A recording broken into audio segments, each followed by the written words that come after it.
Hello viewer, welcome to Hope Special. My name is Nick Solatemo and I'm very glad that you have joined us once again on Hope Special. And if you remember last week we were talking about to have and to hold, a relationship topic. And once again, I promised you that we'll be back here with more on that, part 2 of the same. And we are back with my guest, Musa Ongaro. Welcome to the show. Thank you very much, brother. Yeah, and of course we are here to talk about issues that concern, mostly we are addressing the youth, those who are in this age whereby you are looking for somebody you can stay with, you can spend the rest of your life with, and you know there is quite a challenge. How do I get this right person? How do I find him or her, and how do we stay together? That is why we have to have, that is how to get and to hold, how to maintain. But last week we talked majorly about to have, and today we are still going to talk about to have. Next week, next time rather, we'll be talking about to hold. So I hope you join us, you continue being with us, and still keep your questions coming. If you have any question on relationship issues, you can ask through our social media platforms, Facebook, Hope Channel Kenya, and Twitter at Hope_Kenya, or through the number that runs at the bottom of your screen. Welcome my guest, Musa Ongaro. Thank you very much. A counselor with Ultimate Mentality Solutions. Yes. Are you trained counselor or something else? Well, it's an interesting journey. I'm not a counselor by profession. I have not attended a psychology class. Neither do I have a degree related to that. I'm actually a businessman, if we can say, because I'm trained in commerce. I hold a Bachelor of Commerce, finance option. Yeah. I'm a CPA, Certified Public Accountant of the Republic of Kenya, as well as pursuing MBA, which things that have no relationship with counseling at all. But yes. I attended one of your seminars. Of course, you meet every Thursday, 6 p.m. at Norwich Union House. You are an accountant, a business, a commerce major, but then you decided to go into the field of counseling. What motivated you to do this? First of all, thank you very much for having attended one of our sessions. Yeah, I'm glad that you were there, because if you are not there, then I wouldn't have needed to go. Otherwise, I'd be talking to myself back at home. Yeah. But I'm glad you came. Yeah, thank you. I'll come back again. Now, once we graduate from university, we are usually given powers to read and write. But they never specify which section we should read and write. In. So I did not stick to commerce because I usually have special interests in religion. I study all kinds of religion. I study Islam. I study Sikhism. I study everything to do with religion. I also study psychology by myself. I study sociology by myself. Issues affecting our society in general, which forms the pillars of what we discuss. And if you look at all these things, relationships are at the center.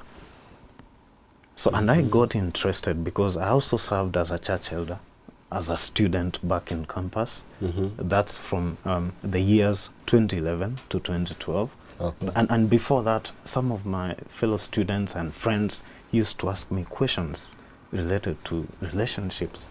Yeah, and I got to dig deep into relationships. And even myself, I had a relationship issue with this very good friend of mine. I'm not going to mention her name. Yeah, of course. Yeah, I proposed to her because I thought we were good friends and we should take the friendship to another level. Yeah. We should elevate it, which we do.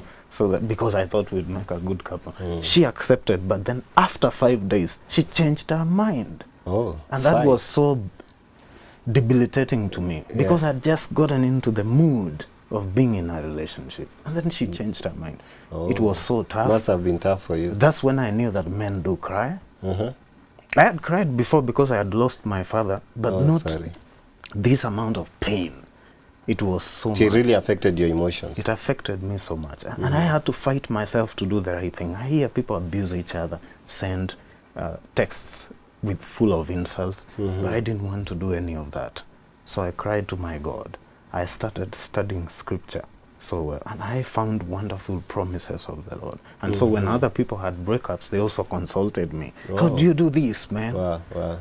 So I got- Didn't you consider maybe changing your career? You do a swap from commerce to counseling? Well, most people are the ones who ask me about that. But one thing I discover is you cannot hold all degrees. It Yeah. takes so much time. The reason we actually study degrees in universities and colleges and then go out with the papers is that we are unfaithful, the first thing. If we were faithful, we need not go through an entire 4 years of studying. We would just read your book, get the knowledge, and go to practice. But because we are unfaithful and we pretend, that's why the system makes it compulsory for us to go through it, get tested, so that we prove Wow. that indeed we. So you mean we all of acknowledge us are in a particular area. unfaithful? So that's why we went through. Well, most of 4 us, years. most of us are actually unfaithful, and that's why the system trains us that way. Otherwise, we would cheat so that we gain unfair advantage. If we were all faithful, which is what God requires. You see, God never asks us to go to a school to study the Bible. Because what he expects from us is total faithfulness. Sure. And he has no excuse for that. He doesn't care which curriculum you follow, but he wants you to be faithful. But the world doesn't care about that, because the world doesn't believe. The world chooses to use other principles, and there are those who've chosen not to believe. So to have the standards that are uniform for each one, that's why we have to go through The a class whole and then prove. So I curriculum. can't do this for psychology, then I do this for religion, then I do this for philosophy, because we need all these disciplines Yeah. for us to look at this. And even sociology. So those will be like 5 degrees. Yeah. Who has 20 years to study all keep on those? studying. Maybe for Yeah, me it to would go be to a really- class and get degrees for all those, I would have been dead before I start using them. Okay, now let's get to why we are here, talking about relationship issues. And I think you've really done much about this, so you have quite a wealth of knowledge. Of Hopefully, course, yes. Not a counselor, but not a trained counselor, but Yes. really a counselor who has done this practice. For how many years have you been doing counseling? Since 2010. Since 2010 So to that's date, nearly we're in the 7 year years. 2017, 7 years. Yes. Oh, that's great. That makes you a good counselor. And now, let me first of all begin with the question. Of course, you know that youth have a challenge in identifying the kind of a person that they should move on with, Yes. and start dating, going to courtship, and at the last of all, tie knots together, be married. We have that challenge. And most youth out there are asking the question, how do I get the right partner? So in a nutshell, just in pointers form, how can I find true love? Thank you very much. That's a question that I get asked most of the time, to tell you the truth. And one thing, we need to go back to the way you've asked the question, how do we find true love? Now, for you to say true love, it means there is fake love. Sure. That's what it means. Otherwise, love is love. God does not say, I love you truly. Or should I have usually asked a says- true lover? Because of course we have people. You get into a relationship with somebody for after some time, maybe some days, some months, some years. You come to discover that this is not the kind of person I was looking for. And you know the reason why we really have to look at how I get to find a true lover is because families have problems. I Yes. guess you've seen it. People are Yes. in church. It's only that they can't speak out. People have problems. Marriages are collapsing. It's we are almost approaching to the Western style where you get into contractual form of marriages. And I think the problem is traced right from the root begins in. Of course, there is a part in the training that my parents have trained me how I saw them. Yes. But there's the issue of how did I identify this person? Was he or she the right person? So that's why I think finding the true lover would be very ideal first. And thank you very much. It's not usually an issue of true love or love that is not true. Most of us possess love by nature, because the reason we love is that God first loved us. So by nature, we love. And that is a reflection of the image of God, because God is love and we are created in his own image and likeness. Sure. So we also love. Now, what makes us struggle in relationships is not that we don't possess true love. It's that we don't have the tools to sustain us in love. Mm-hmm. If you go and ask most divorced people if they love each other, they'll tell you yes, they do. You find a lady crying at the corner saying how they miss their ex-husband. It's not that they ran out of love, it's that they didn't know how to handle the person. So that is in the hold part, how to hold, how to Yes. maintain the relationship. But do you think the still getting an ideal person is a problem? Yes and no. Yes and no. Right. Thank you very much. Now, Okay. on the yes part, most of us, the reason I've talked to many people, and I remember a friend of mine, we went out to mission with, who told me that he is a civil engineer by profession. He's about to graduate. He already graduated last month. And he told me, I don't have a problem accumulating degrees. I don't have a problem looking for money. I have vision. I have ambition. And I know I can make it. I have wonderful strategy. The only thing I find so problematic in this life is what we call relationships. Sure. And I have identified why we have a problem. About 100 years ago, we did not have formal education. But our grandparents and great-grandparents, depending on how soon you were born, or how old they were when you were born, Yeah. they usually sat by the fire every evening after they had gotten from the field to till the garden. They sat together and then they had a discussion. They got instilled into them wonderful values, how to become a husband, how to become a wife.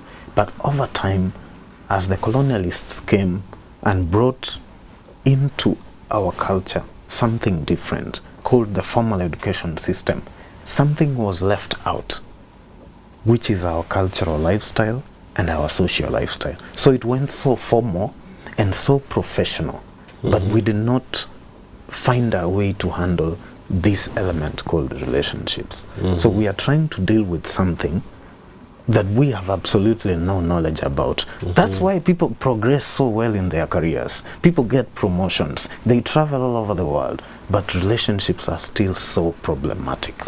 So what you are saying is that there is a problem with how we have been cultured, how we have been trained, right? We from don't childhood. have sufficient information, even as we go to look for people. We just assume that we'll find someone somewhere. It's like going into an exam. I'm an accountant. I can't go to an exam and assume I know how to do well as an accountant. I have to get trained before even I become an intern. So most of us want to become professionals in our relationships while we've not even become interns. We don't have the knowledge yet. No, but we've done internship right from primary school, upper primary school to secondary school. Oh well, yeah. If we've you been falling refer, in love. if you refer to that element as internship, I would say that is okay to a point. But most of it, because in our absolute knowledge at that point, we would consider that internship. But at our level now, when we look back, that was infatuation. Because we did not understand what love was. It was just the feelings that were growing. I mean, it was our puberty stages. And adrenaline was kicking in. For men, testosterone was coming. For the ladies, the progesterone hormone was kicking in. And people got excited. And they realized they can relate to each other, but that is not love, because love is not how you feel, it's not what your body is. Love is a law. Love is a principle. So you have to, and once something is a principle, you have to master the doctrines within it, the facts around it, what makes it to be elevated as a principle. That's what we need to know. I And hope then my get viewer into is getting it, relationships. that one thing you're mentioning there, that love is not really a feeling. love is a principle. It's a principle. And you have to understand whatever concerns it, all the principles involved, all the Yes. laws involved in the principle. Well, you are married. Yes, I'm married. How many years now? Not years. I've actually been married 7 months. 7 months. My wedding was 7 months ago. Oh, newly married. She must be very happy. I don't know. How do you gauge her? How do you see her when you arrive at home? Actions speak louder than words. Well, The way she actions behaves. do, but then until you still gauge a person, Yeah. you still can't know. Because, you know, these days we are so smart. Yeah. People wear plastic faces all the time. I've seen Yeah, people sure, smiling sure. all the time when indeed deep inside they are hurting, deep they are aching. Even when somebody has lost a parent or a sibling, you ask them, how are you doing this morning? They tell you, oh, we are fine. But truly, they are not fine. They are grieving, but they still tell you Now, they are fine. 7 years you've done counseling. And of course, now if you're married for seven months, Yes. then how long did you date? I dated 1 year and 6 months. 1 year and 6 months. So that makes it 2 years and how many months? And 1 month. And 1 month. Yeah. 2 years and 1 month. Yes. So you knew all about relationships, and therefore you approached all. it from. Okay, you knew much. You knew I much. cannot say I know all because it's only God who is it's- all knowing. Sure. But you knew, at least you knew much more than some of us. You knew more than I know about relationships. Probably, and yes. therefore you approached it from this point of view where you had the knowledge. How did you get to, for how long did you get to know her before you even said, well, Now, I love very, you? very important question. Thank you so much for that. Now, it's not how long you know someone that matters. It is how well you know someone that counts. Not how long, It's but not how how well. long. It's how well. It's how deep, not how long. I give you an example. Yeah. There are people who know each other for just 3-4 months. They do a maximum session in courtship and they get married and they live together for 70 years. And there are people who get to say they are dating for 3 years, but then they do a lot of nothing. And at the end of 3 years, they break out, everybody goes their way. It's not so much of how long, but how much you do. That's why when you date, dating is a school in itself. I call it the relationship university, in a book that is yet to come out in You a are- month or 2. Oh, you have a book coming There's a up. book that is coming out titled the The title? Relationship Cure. Relationship Because our Cure. relationships are sick. Sure, And we need to go to the doctor who is Jesus Christ. to By help Musa us Ongaro. give Coming the soon. solutions. We should be looking out for that book. How many months' time? In how many months' time? Should be 2 months 2 maximum. months. Oh, wow. According to the publisher's schedule. If you start dating, this is the mistake that most of us make. Because we are not trained, we don't know what to do. We start dating, but we have no curriculum. We have nothing to do. So we just meet. How are you doing? I like your dress. I like your beard. You know, I like the thank figure. you for bringing me to this place. That's all we do. But that does not prepare people for marriage. Oh. How you look is not important. Your character is important for the marriage. And we don't but at build. least we want some beautiful ladies, some handsome men. Well, that's okay. Remember, being handsome is not a problem. If being handsome was the big issue, then all the people in Hollywood would be married and they wouldn't be getting divorced because we see the most beautiful people on the screen. Okay. If that is how we define beauty, because most people say, oh, this is the most beautiful person, they came for an audition, they have passed. Even forget those. Look at the Miss Universe, the Miss something. Look at all of them. Look at their marriage. Beauty is not necessarily what holds this. Character and knowledge are the keys that you have for you to hold a relationship.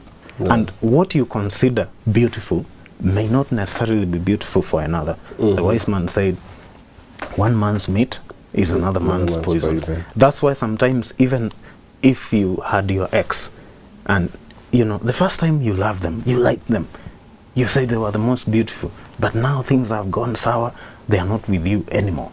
And when you look back at them, sometimes you may curse. You say, what was I thinking? How could I did this? I don't want to use vulgar words on TV. Yeah. How could I did this? Yeah. And you see that this is not the most beautiful person. Now you've met another beautiful one.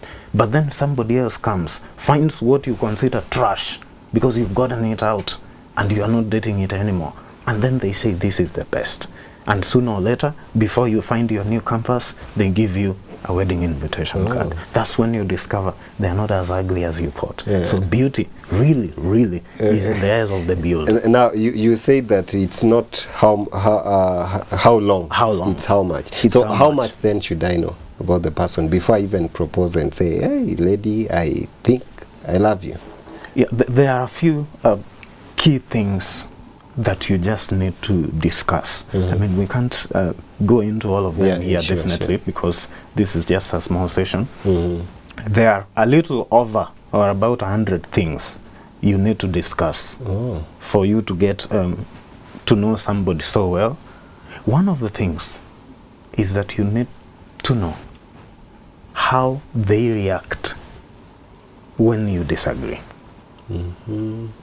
What makes people divorce is not how well they agree, but how much they disagree. So we need to, when preparing for marriages, we need to look at the problem side more often, because that's what makes us run out of the relationship.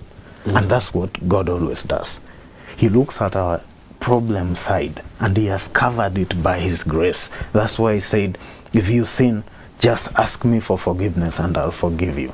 If your brother makes mistakes and they sin, forgive them also, and then I will forgive you your sin. He's always looking for the weak points. If you are sick, let the elders lay hands upon you, pray for you, and you'll be well. He's always looking for the problem side. And he's always telling us, I'm not giving up on you.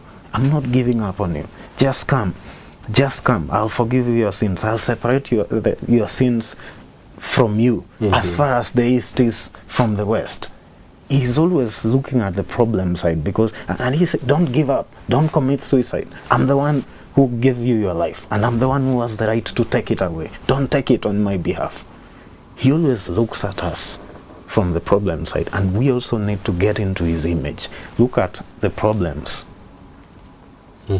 because that's what wise people do. They look at the mistakes of others and then they learn. But most of us choose that experience is the best teacher. So we don't want to learn from others. We want to learn by ourselves. We want to become our specimens too, even when others have already experienced it on our behalf. Well, I think this time is rushing too much. I'm told we have only 2 minutes to wind up the first session. But maybe if you can just go through all of them quickly, a number of them, the major ones, at least 3 more. That's okay. Another thing you need to check so well, discuss the concept of children. People disagree a lot on children. The number of children we should have? Not, before we go to the number, God is the one that gives children. You may go for medical tests, you are proven that all of you are okay, but you still don't bear. That's where you begin. So leave everything to God. Otherwise, you start pushing each other. Within the first 2 weeks, 4 months, you'll start fighting over children. Why can't you, and all this.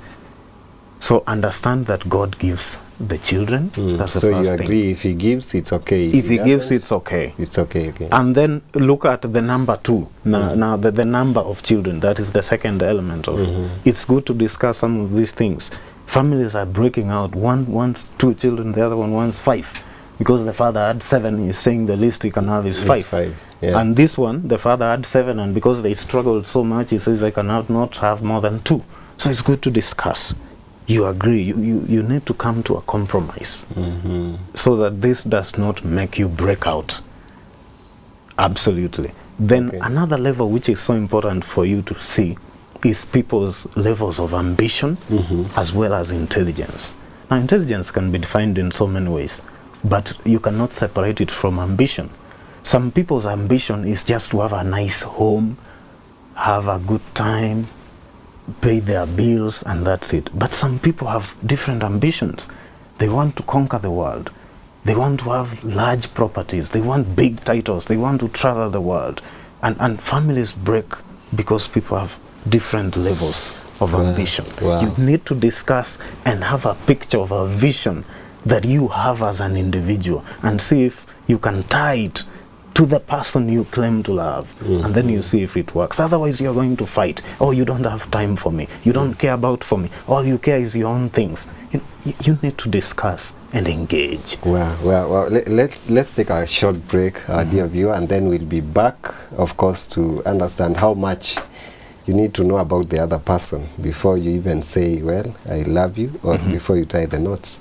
We are coming back shortly.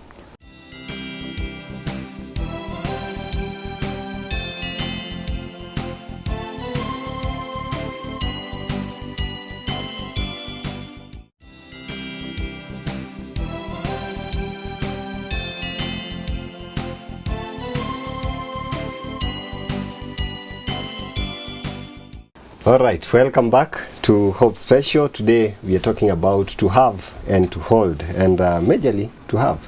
How do we get the right person? And before we went on a short break, we were looking at some of the things that we should know, we should agree about with our partners before we even think of going into that marriage.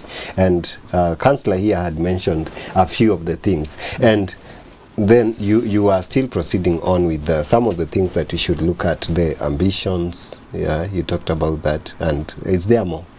Yes, there are over 100. It's just that we can't look at all those. Sure. The other thing that becomes so critical, other than the ambitions and the dreams and goals that we have, we need to look at our social interests and hobbies.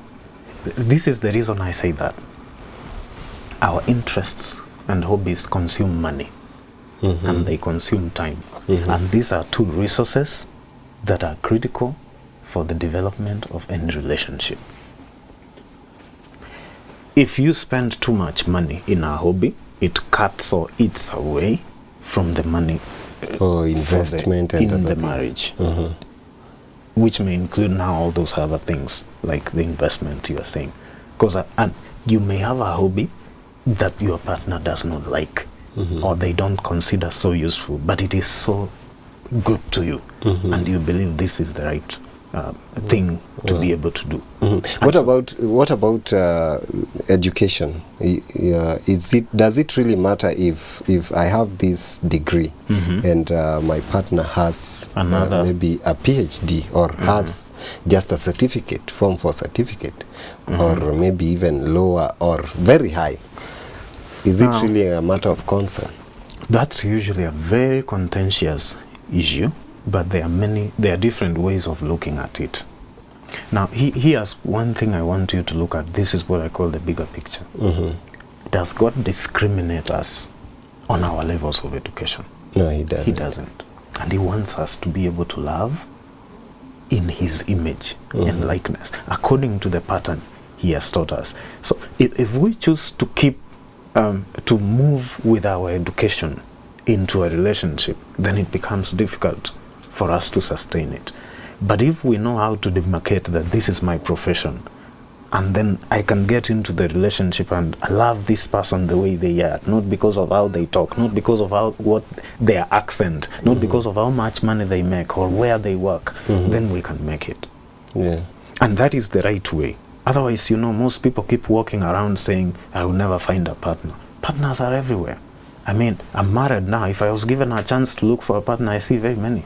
There are so many qualified people. It's just that we have disqualified them because of our selfish interests, which include our education, academic levels. But I think, I've seen friends, and friends who always say that I want somebody, sometimes we go into some social gatherings.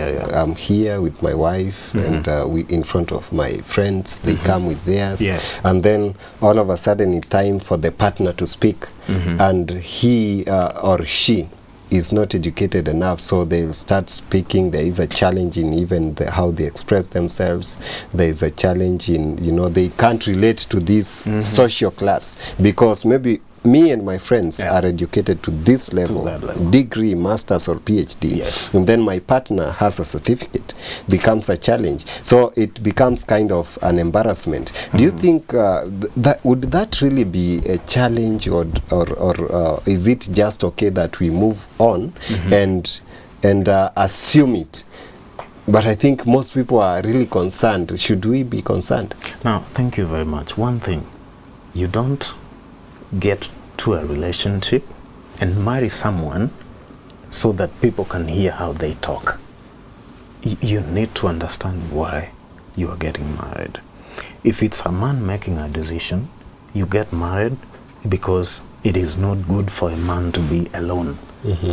Not, it is not good for a man not to have somebody who can speak before their friends. That is something different. Okay. And number two, even if somebody is educated, they could have a PhD in a different discipline, and your friends have PhDs in different disciplines. So what will they talk about? If people have a PhD in business and you have somebody who has PhD in metaphysics, they won't talk. But you see, They won't be able to reason. if we have PhDs, the kind of conversations that we'll have is the development And career. and careers, and you know, and then the way the others who are not educated will look at it is they'll talk about some cheap things which might not make sense to us, and I think that disparity, can't it bring conflict? Now, friends play a very small role as far as a relationship is concerned. Friends will tell you you've made a good choice, you are getting married, some will even tell you we'll contribute to your wedding, and they won't even do it. Those are the people we are talking about. Those are the people we are worrying about. And when you face your problems back at home, by yourself, they will not be there. So don't worry so much about what they are thinking. You need to focus on you. You make this decision as a man. This is the reason why God, I mean Jesus Christ, coming in the form of flesh, was man enough to face his own problems. Even looking at Gethsemane, saying that, God, if it is possible, take away this cup of suffering from me. He looked at it. It was so heavy for him. But he became man enough not to despair and still faced Gethsemane. This, not forgetting where the disciples were. They had deserted him at this time. He didn't worry. Kept moving. And he's still married to the church because of the decision he made. You have to remain man enough to face your decisions by yourself, not what your friends are saying. Friends will forever have things to say. They will have questions to ask about you. They'll gossip. That's usually normal. And if you choose not to become part of gossip, forget about what they say. Now, there is the issue of religion. Different faith. And in the Bible, there is the issue of there is no relationship between darkness and light. Yes. There's no relationship between Belial and Christ. You can't, and this is what is used by our leaders and counselors to advise us as young men, that get somebody from within your faith. Don't get somebody outside your faith. Is this really an issue? What if I decide, you'd say that all my fellow youth in the church are hypocrites. Yeah. They are pretenders. They pretend a lot. Or either sometimes they are not meeting the standards that I want as a man or as a lady. And then I see somebody out there who is quite good. They might not know much as we do, but the little that they know, they do it. Yeah. And therefore you see that this is a potential Christian, is a potential person whom I can get and then maybe change or convert, and they can join me in my faith. Would that have a problem? A very, very serious problem. How? Now, it is not our duty to convert people. Our duty is to preach to people. If we really take the Great Commission seriously, our duty is to preach to people. And it is the duty of the Holy Spirit To convert. to convict and convert these people to become what God wants them to be, not what we want them to be. We are just people. We cannot want things from others. It's God who reserves the right to want things from people. We should learn to accept people the way they are, and that is what humbling ourselves is. So when we try to force, it doesn't usually work out too well. And what if you convert?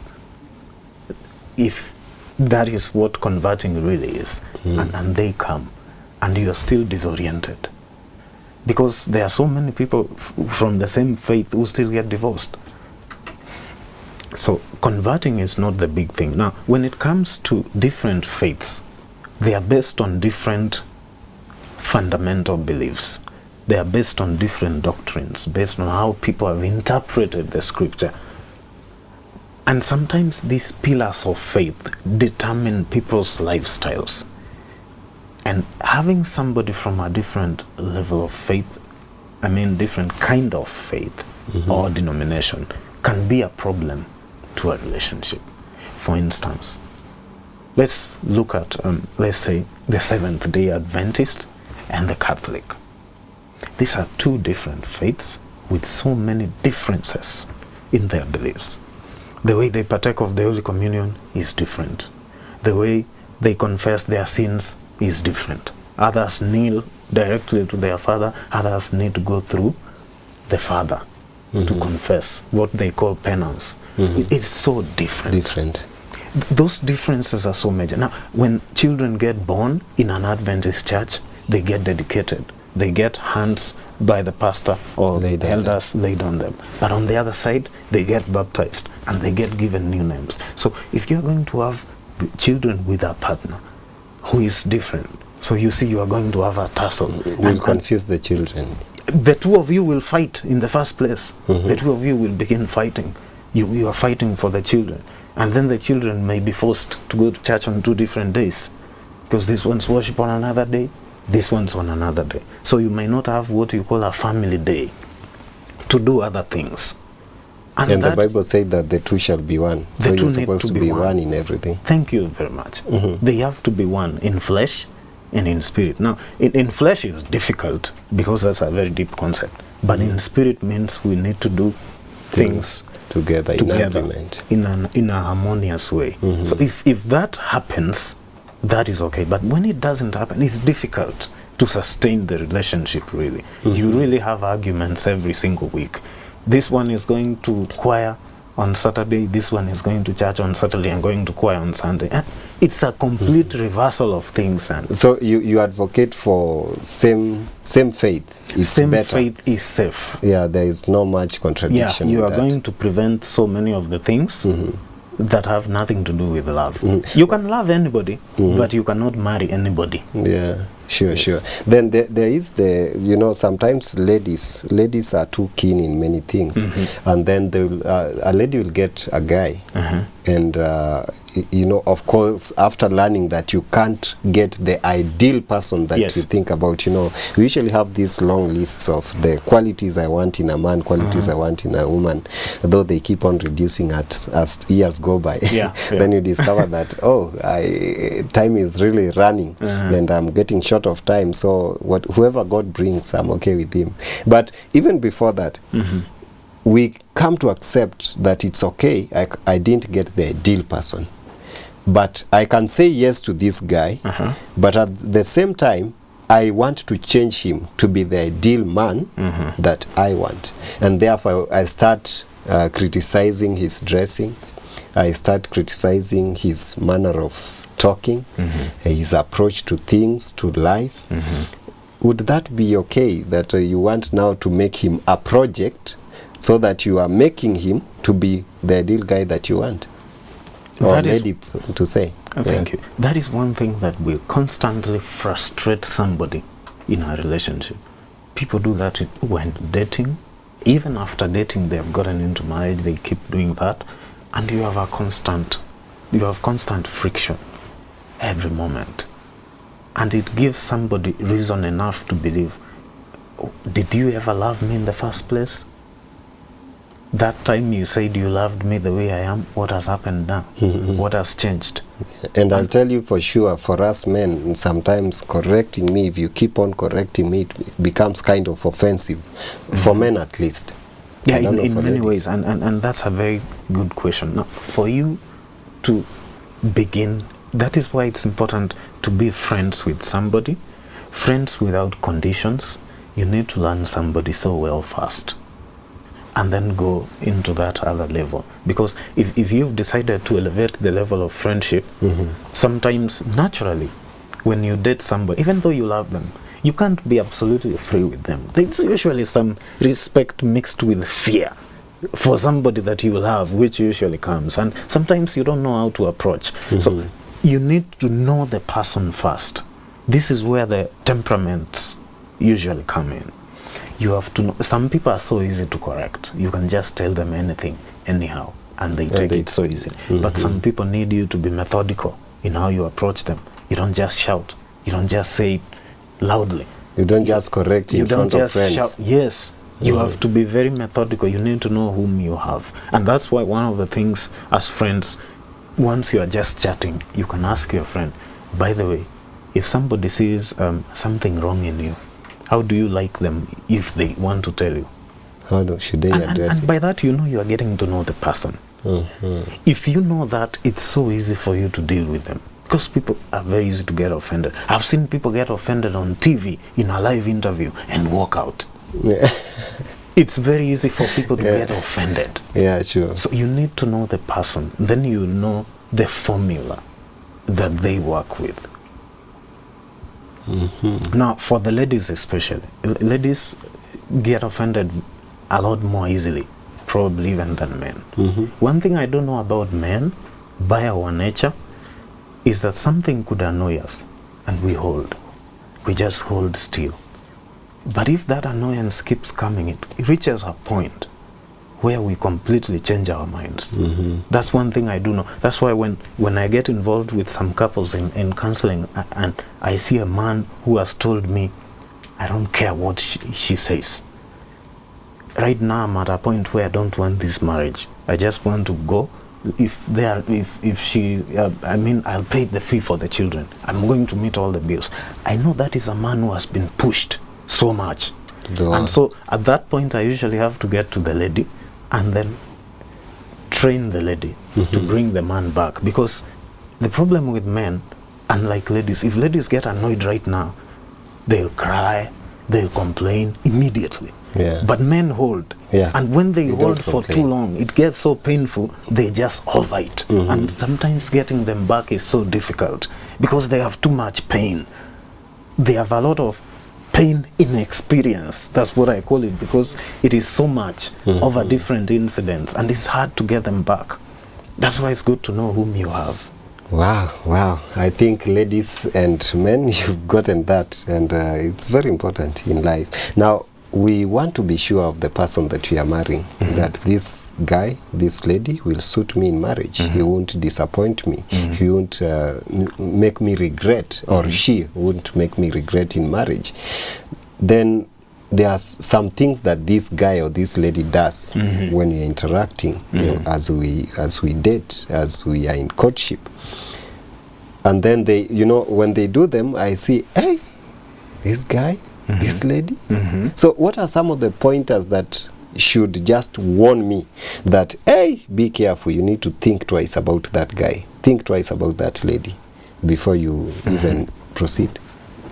Thank you very much. Yeah, so that I can at least break it up earlier before I get into that marriage and be disappointed more. Now, here's one thing that I'll mention that most people usually don't see, but which affects them so much later on. Be keen on the level of openness that somebody invests in a friendship. Some people don't open up. You just speak there, you say everything about yourself, and they don't say nothing about themselves, or they hold so much. It's like they consider themselves more special than you. That's why they want to get to know more of you first before they give you themselves. They don't want to give themselves out first. So they think they are superior than you, and they think they are smarter than you. But in our relationship, we have to be vulnerable equally. If I'm opening, you should be able to open too. We need to confide in each other. A relationship is a risk. Once you get to date somebody, there's nothing like a secret. And this is where most people, I had few people say, no, I can't trust somebody because I told them my secrets and they have shared them out. A secret is personal. If you share something with somebody, that is not a secret. And it doesn't matter who it is, except God, because God doesn't share with anybody. If you share with a human being, that is not a secret. That is something you hold in confidentiality with him. You usually see an envelope which comes to the post office. It says private and confidential. It doesn't say secretive. Because a secret is not sent out in the post office. Somebody may open it by mistake, peep into it, and then give it out. So we need to see again another very important thing, how we invest our trust. I've had people say, I can't trust men anymore. I'm tired of women. They are so nagging. They have too many issues that I can't handle. And they are busy trusting the wrong thing or the wrong person. Here's what God says in many verses. Do not put your trust in princes. Do not even put your trust in men, because they die, and when they die, all their dreams vanish. And here's another thing. You can't trust in people who are imperfect, because they can change their minds. Here's the thing. My wife cannot trust that I will never be a drunkard. Why? I can change. Anything can happen. We are people. We are vulnerable. So the only person she can trust and I can trust is God. Because he's the only one who can't change. So the rest of the people always change. So don't invest trust in people. Invest your trust in God, but put your confidence in people. Are you saying that in getting married, we are getting into risks? We are taking risks? Thank you very much. I always say again and again, once you choose to get married, you are now at 50% risk. Here's, when you are single, you are free of STIs. You cannot suffer from sexual transmitted infections because you have no problems with sexuality. But once you get married, you are passing a risk because you don't walk with your partner everywhere you go. Neither do you walk in their mind to see what they think. Like now you are here, she's somewhere. And she's somewhere else. I don't know where she is. I believe she is where she said she would be. I have no idea. So you pass a risk, and we need to come to that level of maturity, because that's what being in a relationship is all about. And this is another thing for you to see. When God came down in the form of flesh, he came to die for us, but he still knew there is a risk. Wow. Maybe just in a nutshell, as we sum up, because our time is up. Parents, usually sometimes parents decide, we've loved each other. I found this lady, I knew her, I made her my friend. Maybe we observed all things that you are saying, and we love each other so well. But then she comes from this other community. And then comes the time that I have to take her to my parents, and they say, yeah, she's good, but where she comes from, we won't accept. So my parents, my relatives, all of them, they say no to it. To what extent should they be involved and be concerned, or can I just assume them and say, to hell with you, I'm the one getting married? This is one thing. Most people choose different. There are people who absolutely choose to obey their parents, but the Bible says, obey your parents in the Lord. In the Lord. You need to. Now, parents are not perfect. They make mistakes too. And even sometimes in how they counsel, they do. Even me, I'm imperfect. I keep learning every single day. And I learn to evolve and to say, I don't know this, or I knew it wrongly. I'm improving now. Parents are also taught by the same Bible not to provoke their children into anger. And the same Bible is saying, you are neither Jew nor Gentile now. You are neither Greek nor Hebrew. You are neither bond nor free. You are neither male nor female. it teaches us to embrace each other. That's why the gospel left from the house of the Jews and moved thither and hither, going forth around the world. And we need to come to a point where we see that God created each one of us equal. It doesn't matter the culture. It doesn't matter where you were born. We need to grow to that level. We've grown up in a very traditional society where we had those tribal cocoons, those ethnic communities. But now that does not exist anymore. We live in a city where we have everybody. We interact with different people. So again, if we label people by the communities, this is what makes us remain single for longer. Because we don't have to meet people from our community. We don't live with them anymore. Yeah. We are not living in a cultural setup.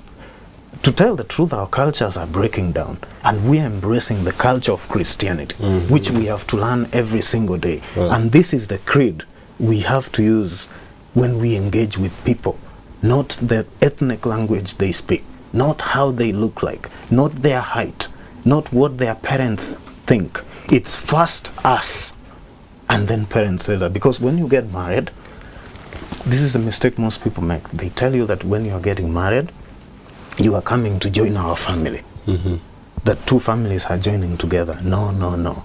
When two people get married, they are leaving two Yeah, different families to start a third family.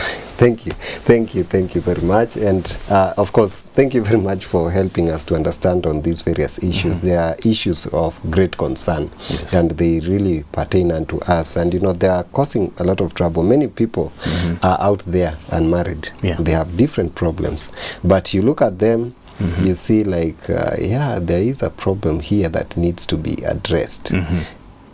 I don't know the kind of problems, but I think we've talked on some of these things, and I hope that you've really helped our viewer to understand. I really this. believe so. Yeah, if you got him right, if you got him right, he said that our tribe should not really be the factor here. It should be about majorly what the Word of God says. It should be about do we all believe and love God? That should be the issue of greater concern. Thank you very much for being with us on Hope Special. And of course, next time we'll be talking more about this, how to maintain the relationship, because getting is one thing and maintaining is another. So join us next time as we talk more about to hold.